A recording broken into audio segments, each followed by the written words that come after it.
পর্যটনের অন্যতম আকর্ষণ হিসেবে ঐতিহ্যবাহী খাবারের প্রচার বাড়াতে রাজধানীতে আয়োজিত হলো test of Bangladesh food festival season 2।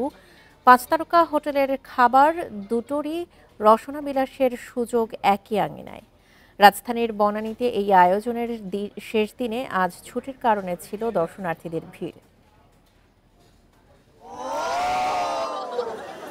দেশের বিভিন্ন অঞ্চলের ঐতিহ্যবাহী খাবারের পাশাপাশি সাংস্কৃতিক পরিবেশনা,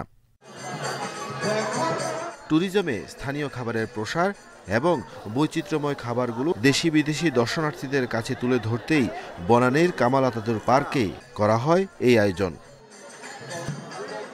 ঢাকার 5 তারকা হোটেলের খাবারের স্বাদও নেয়ার সুযোগ পাচ্ছেন অতিথিরা।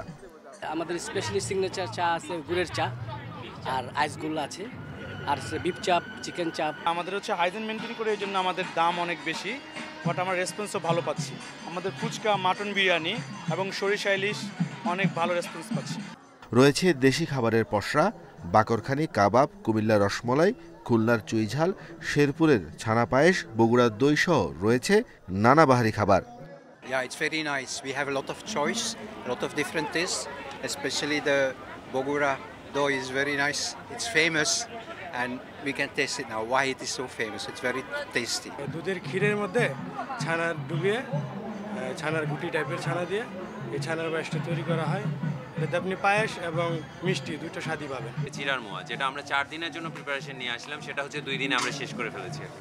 সো বেসিক্যালি এটা আমরা যখন টেস্ট অফ বাংলাদেশে ফার্স্টবার তখন অ্যাটেন্ড করি, সেটা তখনই চিরার জন্য সবাইকে, যে ওরা তখন আসছে, এখন এসে আবার খুঁজতেছে।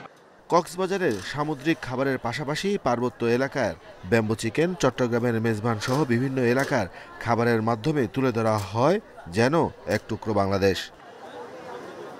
4 দিনব্যাপী আয়োজনে গম্ভীরা, বাউল গান সহ বৈচিত্র্যময় নানা পরিবেশনা তুলে ধরা হয়। Arafatur Rahman, independent news, Dhaka.